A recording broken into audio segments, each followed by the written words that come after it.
recording now, testing, and put these headphones on. I changed from the last podcast. Today we're recording episode 6 and 7. So what was the last episode? Return of the Roofers. Return of the Roofing. And number seven is... Number 7, it's back to cladding. Back to cladding. Back to cladding. These are obviously Star Wars references. Yeah, but I can't even remember what the 7th Star Wars movie is called. It's very nerd-like of me. What's Fast and Furious 6 called? Fast 6? Yeah, Fast something 7? like that. Fast and Furious. Yeah, something, one of those fancy things. Anyway, ladies and gentlemen, boys and girls, welcome to episode 7. Yeah, of the Constructing Art Podcast. I'm Josh. And I'm still Kenny. That hasn't changed. No, not much. No. Not much has changed, apart from the lovely set dressing. How good's the set dressing? These are actually our banners that were designed by our lovely marketing team, Primal Agency. They did a very, very good job, and we'll put an ad in somewhere through this podcast. We won't hit you with it now, but it's a little bit of fun that I put together as a bit of a present for them. And as they are our spodcast, they're going to be our spodcast. They're our spodcasters. They are our sponsors for the first 10 episodes, and we're very excited to have them on board. Basically, it's a bit of a contra deal. They're looking after us with a lot of our marketing gear, and we're looking after them because they just do a great job, basically. That's it. And the 8 people that are going to listen to this podcast, if you're into construction or you know someone that is and wants to grow their business, you just jump onto a bit of Primal Agency and they'll look after them. That's it. So today we're going to be talking about the wall cladding on your new build home. Things to consider. And we're talking metal wall cladding, right? Yeah, metal wall cladding. Metal wall cladding. That's what we know how to do. So that's what we can talk about. Yeah, well, what you're going to get out of this podcast is basically, if you're interested in metal cladding on your new build home, you're going to need to, and you want it to be a really good result, we're going to give you the tips and tricks as to what you need to do and how you need to ensure that your builder does it the way that you want it to be done to your budget. Okay, so that's basically what you're going to get out of this podcast. So first and foremost, in the last podcast, we talked about the process of building a home in regards to the roof. So if you're interested in that, go back to episode 6 and you will find out that information. So basically... And there's a few little things in that pertain to this as well, like choosing colours. Exactly. How it looks, we won't harp on about it. Yeah, so the process is basically you're going to go get your slab down, your frame on, your fascia and gutter and roof on. Then the windows are going to go in, sarking's going to go on. Then you're up and ready for your metal wall cladding to go on. Basically. Yeah. So depending on which way, whether you want to go horizontal or vertical fix, will depend on whether or not you need metal battens and stuff put on. Yep. So if you're going horizontal, we just get stuck straight to the frame. However, there's some interesting, if it's a metal frame, it is going to need to have battens now. Well, yeah. Because there needs to be an air gap. So some things have changed in regard to that. And they're changing. They're currently in the process of changing. So, yeah. Because you have the transfer of the heat. Yeah. And metal, you'll have sarking. Yeah, it's fun. So then your wall cladding will go on, and then after that, all the other claddings and the soffit lining will go in, and your house will be then internally done. And the majority of the outside stuff's done then. Yeah, you're a blocker. So what you really want to... What you want to do is in the design stage of your home, pre-contract. So before getting the quote from your builder or multiple builders, whoever you're going to, you need to go to them saying, this is the type of cladding I want. And there's a whole episode on cladding profiles. I think it's episode 4. And this is the profile that I want, and this is what I want it to look like. This is how I want it to transition when it comes into a wall. This is how I want it to finish when it comes to the top of the wall, where it goes from the wall to the roof. Find photos of what you actually want to look at. And I mean, without tooting our own horn, have a look on our website at mycladders.com.au, and we've got a whole heap of images there. To be perfectly honest, jump on the Instagram page and type in metal cladding, and you'll get a worldwide. There's a plethora of photos that you can see. And you want to take your favourite versions of those, your favourite photos, and take those to the builder and say, this is how I want it finished. Because otherwise what ends up happening is everyone's just going to do everything generically. Yeah, it's all going to be basic. So depending on what your budget is, right? Yeah. So if you just want it for the fact of So what are the reasons that you're going to put metal cladding on the wall? And not that we're trying to go down this, but I'm trying to paint a picture. Are you looking for something that's low maintenance? Are you looking for something that looks different? Are you looking for something that's got a different sort of range of finishes? So if it's for low maintenance or just fire safety, for example, because you're basically doing it for a purpose, not because it's got an architectural, it's not an aesthetic, mainly an aesthetic thing, then just go with everything being generic. You can just go and give us our cheapest price. It really doesn't matter. However, if you're wanting it to be, let's go to the extreme other end, as nice as it possibly can, what you see in the magazines. Be an absolute amazing feature. you need to ensure that it's being done properly. So you want to go and have that in front of the builder for the builder to actually go, oh, hang on, my normal builder, my normal roofer, can they do this level? So they'll be able to, at their quote stage, send that off to their roofing company that does that, because roofing companies do the cladding. That's the golden rule. That's what when it comes to metal cladding, it's supposed to be the roofer, because that's their thing, doing metal roofing. Yeah. Working with metal roof sheeting products, which is generally what goes on the wall. 100%. So that there, if the builder then takes that to the roofing company and the roofer goes, oh, no, we don't do that. Yeah. Then the builder will have to reach out to someone who actually does it professionally. And there's not that many people that do it really well. There's a number of, I think there's about 4 companies in Brisbane that do it really well. So, and in southeast Queensland as a whole. So that gives them the opportunity at that point to then go to people, for example, like us, that do that type of cladding. Yeah, basically, you want to go in. To hammer that point home, you need to go in before contract at that point. And if you find a company, for example, like us, and this is, I'm really not trying to plug, but you want to take someone that you go, hey, this company does what I want them to do. This is the outcome. Take that to the builder and say, hey, can you get a quote from these guys for the roofing and cladding? Now, the reason I say the roofing and cladding is the next stage that I'm talking about. So you've chosen your cladding. Yes.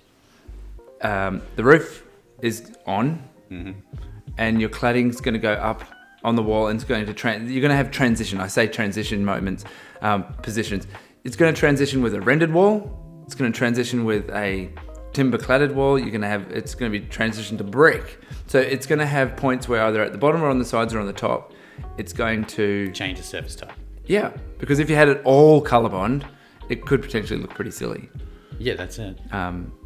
So then there's things to consider, like using, like when wall cladding comes up to generic fascia, it doesn't look the best.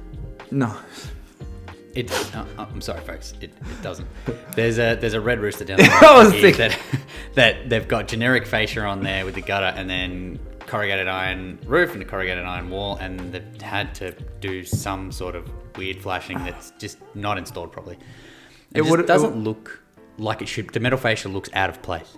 Yeah, it looks like a shed instead of looking like an architectural design. It just has some weird... It just looks out of place. It's not even that it looks like a shed. It just looks out of place. That's funny that we had not even talked about that, and we were both thinking of Red Rooster. The Red Rooster, Augustine Heights, if you're interested in finding out the one we're talking about. So, yeah. So, for example, like the way we approach it is by doing a custom sort of flashing that also has a receiver channel that will receive that sheeting from the wall. And it looks like it just looks nicer. There's a nicer change between this sudden stop-start. Kind of just like how it's meant to be, right? It just looks, okay, that's how it's meant to be. And the gutter then can get fixed to that flashing. Yeah.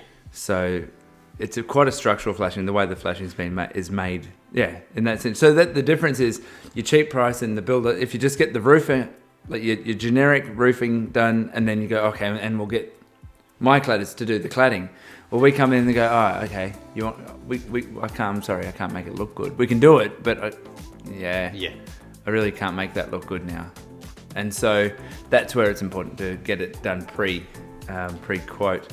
So another really, really important. Now, I'm sorry, I'm still getting over the COVID. If you'd watched episode 6, you'd understand this. I've mentioned it in that one.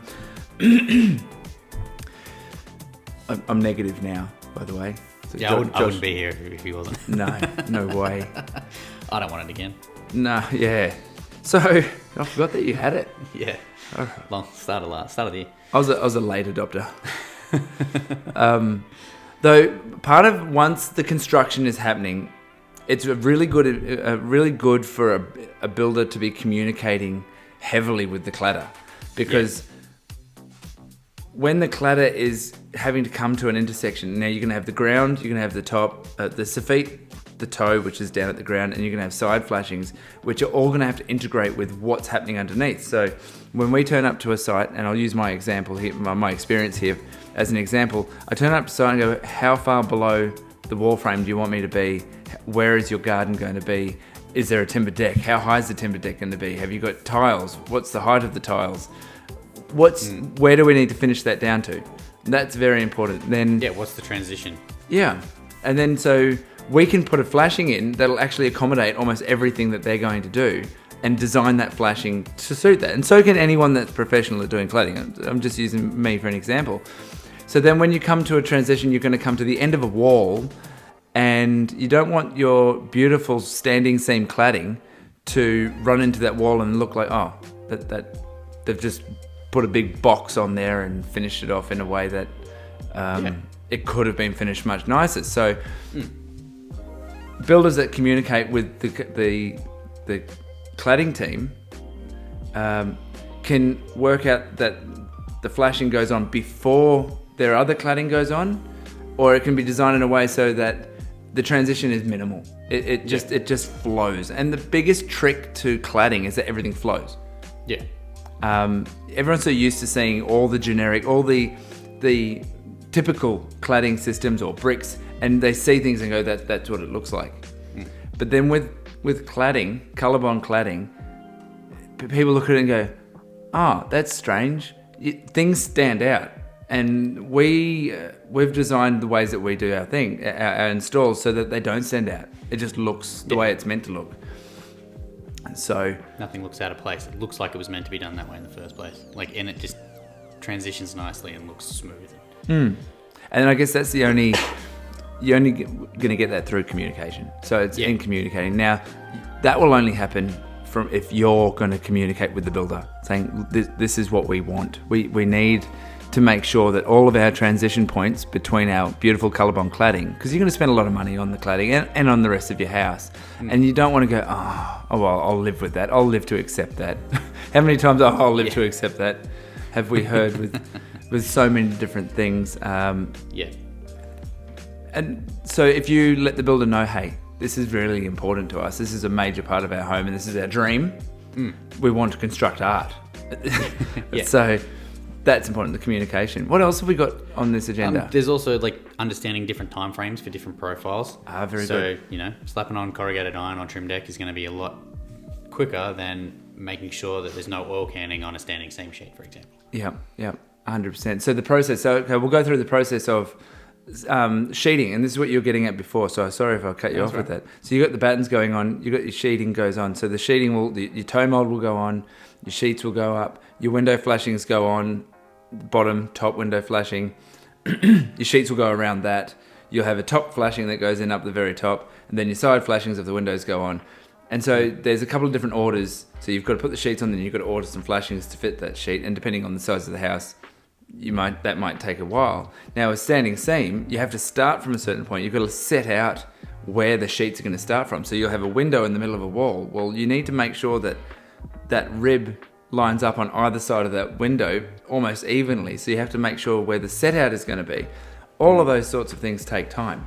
Yeah. And so over a full house, you've been sent jobs and to quote where people say, I want that whole wall there done in standing seam. And it's a 2-story house with windows all over the place. That and you show me the plan, I'm like, please no. that's you've got to double the price for the labour because it's so difficult. So back to timeframes, the simpler a wall is, like one window in the middle of the wall or 2 windows, the simpler that can be, the faster that wall's going to go on. Yeah. The more complexities, it will really slow it down. And when I say slow it down, one big wall, you could add 2-3 days to it on one wall just by putting a couple of windows in. It's that much. Yeah. Compared to like if you were to use corrugated iron and just cut it all around it and happy days. Slide the side of the corro into the side of the windows and that's it. Hope that it works. Yeah, pretty much. The thing, depending on what profile you choose, is also going to affect timeframes. Yeah. And that's one thing that you kind of need to consider. Like your builder needs to understand that, not be so stringent on the time frame when it comes to installing higher end finishes. And it also comes down to, like, especially with standing seam, is it takes a long time because you're also having to make sure that you reduce the chances for oil canning. No one wants the side of the wall to look like it's been smashed with a baseball bat. As they do, right? Yeah.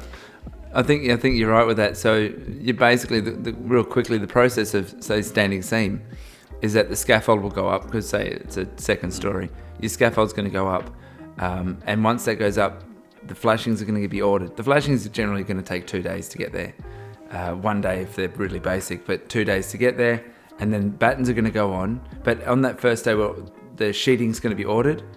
And standing seam sheeting can be anywhere between 7 days and 3 weeks to get delivered to site. So that scaffold that's been erected solely for the purpose of installing the standing seam cladding could be sitting there for 2 weeks, 3 weeks. Just being unused. Yeah. So if that's the case, what can happen in that time is all the flashings get put on, all the battens get put on, and it's ready for the sheets. But that's something that actually goes into the price of the job as well. And a lot of the time, a builder, you'll be looking at $1,000 a week on top. Yeah. So, yeah, these are things that have got to be taken into account so that the builder allows for all of those timeframes. Yeah. So overall, the benefit of that, though, with metal cladding is once it's done, you don't have a painter come through. You don't have any other trades come through and do anything to the wall, because it's a finishing trade. It's a finished product. It's completely done. So you might have some lights put on by electricians. Now those lights, all the cables will be pre-run to the points where they need to come through, or because quite often the internal linings of the house haven't been put in, the electricians can drill their holes from the inside and put the cables back out through. Yeah. But it's finished. So the cost of that compared to the cost of putting something else on, and we're not here to talk about costs, it's more to do with the time frame. So let's just can that cost thing. It's more to do with the time frame that once the cladding's done, scaffold can come down straight away. Like how often we're working on jobs as the scaffold's coming down, we're doing the last little flashings.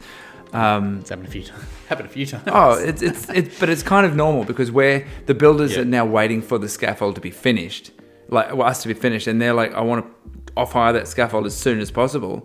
Yeah. And they're telling, when can we off-hire the scaffold? When can we off-hire the scaffold? And we're like, and that's almost every job, because of that lead time in for the material at the start. And the reason why we don't pre-order all that material is because A, the material is expensive. Yes. And B, if we have to cut every single sheet, that's very labour intensive to cut every sheet. Yes. So, that's why the setup takes a long time to organise. So, anyway, what else have we got other than a primal agency commercial to put in there? That's about it. I think we're pretty much done for wall cladding. Yeah, well, it's good. New build today. Our next episode we're going to be doing is based on the difference between how we operate. Is it not? It's project style versus architectural style. Right. So we've pretty much covered that. We kind of said the difference if you go the generic way or you go to the architectural way. We do this, don't we? We have this. Yeah. We plan out all these podcasts in front. Cover stuff. In between. So I think the next one was basically renovations. Yes. So probably the most exciting one that I'm going to talk about, what I really love is the renovation sides of the cladding. So doing a facelift. We call it a facelift. Yes. It's basically a reclad, or it's a new cladding on your existing home. Mm-hmm. That's what episode 8 will be all about. That's it. Very excited on our run. We're going to get all 10 episodes done by the end of 2022, and we're going to hit a whole new theme and style in 2023. So, Josh, thanks once again. Yeah. Too easy, mate. All right. To you folks at home, see you later. Hang on, I'm going to hit the button. That one. Oh, we didn't put the primal ad in. Oh, we'll put it now. Looking to take your construction business to the next level?